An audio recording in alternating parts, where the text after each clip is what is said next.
Hi everyone, आज मैं आप लोगों के साथ जो शेयर करने वाला हूँ बहुत ही आपके दिल के करीब से होके गुजरेगा, एकदम करीब होके। क्योंकि अभी हाल फिलहाल में डीआरडीओ सेप्टेम्बर 10 का एग्ज़ाम हुआ था जो कि चर्चा में है।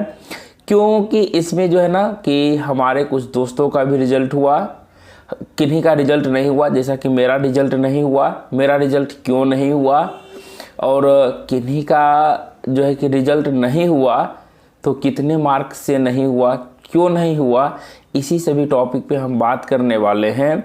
कि सर आपका कहानी कभी ख़त्म नहीं होता है, एकदम जो है ना कि देखिए कि जो चीज़ रियलिटी होता है ना, रियलिटी को बताने में जो इंटरेस्टेड है, जिससे बच्चे इंस्पायर होंगे, उस चीज़ को मैं सोचता हूँ कि आप लोगों के सामने शेयर करूँ। जैसा कि देखिए मैं छुट्टी बीच में देखे गया था, आप लोगों के साथ नहीं जुड़ पाया क्योंकि एग्ज़ाम था बीएसएससी ग्रेजुएट लेवल का, ठीक है।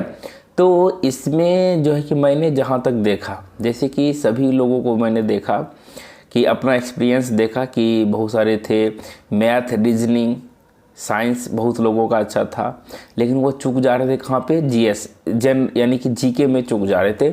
जैसे कि मैंने भी गौर किया कि हमारा भी जो है कि रिजल्ट किस वजह से नहीं हो पाता है, क्योंकि ऑफलाइन पेपर था, भले क्वेश्चन आउट हो गया, लेकिन इस एग्ज़ाम जो हुआ ना, इस एग्ज़ाम से मैंने अपने लाइफ में ना बहुत चीज़ सीखा।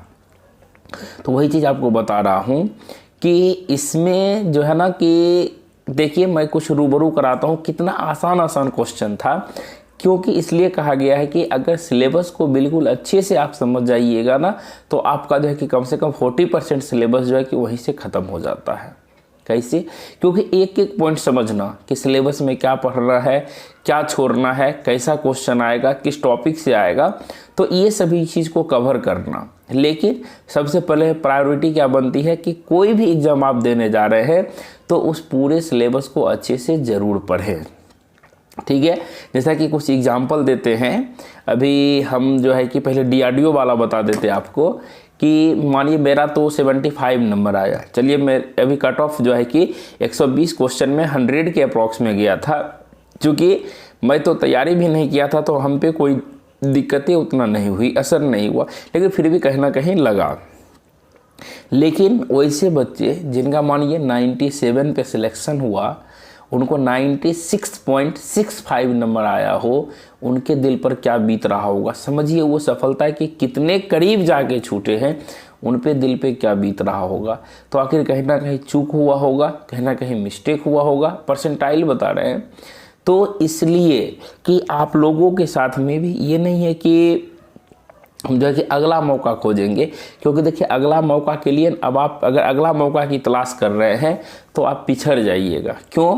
क्योंकि देखिएगा रेलवे हो या कहीं पर भी हर जगह जो है ना, अब आदमी का काम कम होता है और उस आदमी के जगह पे मशीन को जल्दी लाया जा रहा है। ज़्यादातर मशीन काम कर रहा है तो आदमी क्या हो जाएंगे, बेरोज़गार, और जल्दी और ज़्यादा बेरोज़गार हो जाएंगे।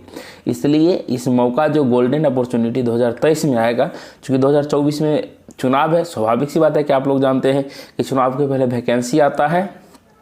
तो हमने बताया भी था मार्च तक में जब भी हो नोटिफिकेशन आएगा, एएलपी का आएगा, आरआरबी जेई का आएगा, जो भी क्षेत्र की आप तैयारी करते हैं ना, उसमें अच्छे से लग जाइए। सिलेबस रहता है, पुराना दिया हुआ है, सिलेबस निकालिए ना, उसको पढ़िएगा अच्छे से।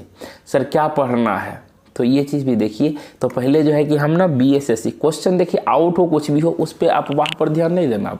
आपको अपने आप में टैलेंटेड रहना है कि अपने आप में अगर मानिए कि 97 पे उठा रहा है तो हमें 100 नंबर आना चाहिए, ऐसा हम लोगों को बना के रखना चाहिए। ये नहीं है कि हम कैटेगरी ओबीसी से हैं तो ओबीसी का कितना कट ऑफ गया, इस पर ध्यान नहीं देना। अब हम लोगों को टारगेट बहुत ही लंबा हाई रखना होगा, तब जाके कहीं ना कहीं अचीव कर पाएंगे।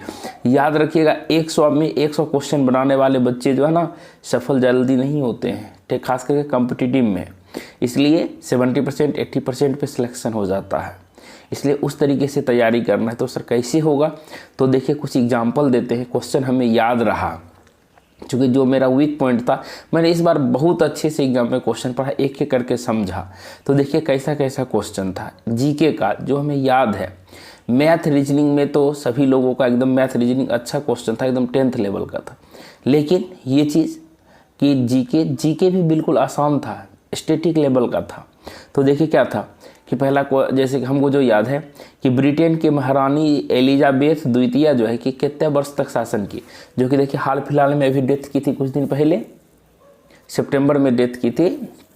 तो वो जो हमको याद था कि 70 साल तक की थी, एक्चुअली में की है 70 साल 214 दिन, जो कि सबसे लंबा। हम लोग मैक्सिमम आदमी क्या बोला था जब चर्चा में थे तो सबसे लंबा दिन तक शासन किया, लेकिन कितना दिन तक किया तो 70 साल तक। तो ऑप्शन 70 साल था तो हम टिक कर दिए।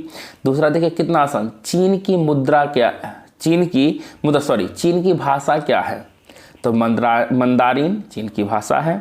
तीसरा ऋषि सुनक जो है कि हाल फिलहाल में खूब चर्चा में रहे, कहाँ के प्रधानमंत्री हैं, तो वो ब्रिटेन के प्रधानमंत्री हैं। कितना नंबर के 57, लेकिन कहाँ के प्रधानमंत्री हैं सिर्फ यही पूछा गया था, ब्रिटेन के।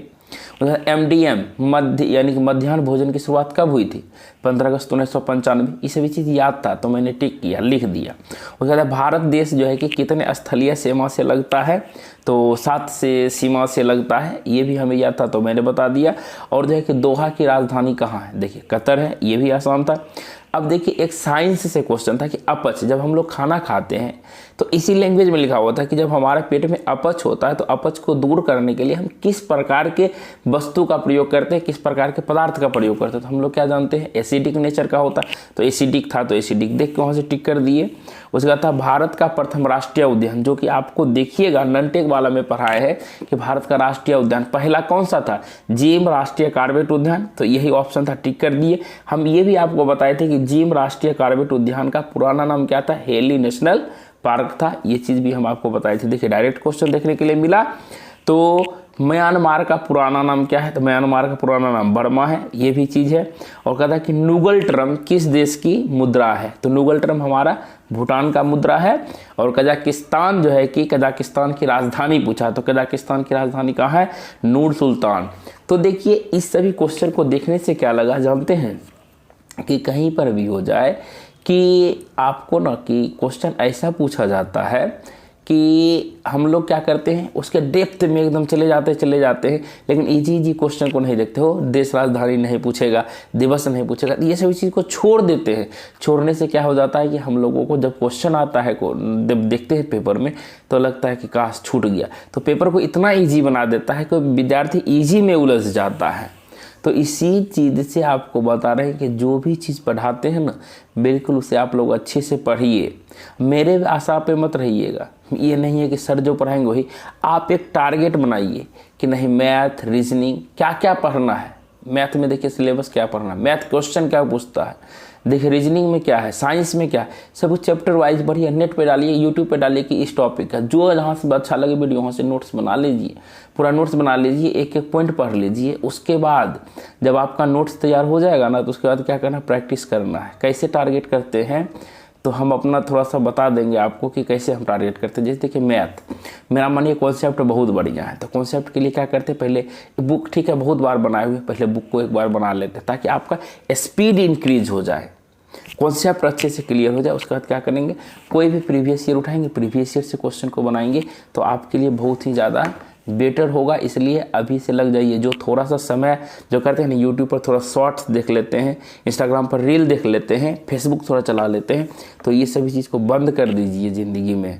अगर ये चीज़ अभी अगर आप लोग कर लेंगे ना, लोग किसी ने सच ही कहा है कि अगर 18 से 25 साल जो है ना कि पढ़ने की उम्र में अगर मज़ा करोगे ना, तो जब आपको 25 से जो 36 साल या 25 के बाद जो आपका उम्र होगा ना, उस समय आपको मजदूरी करना पड़ेगा।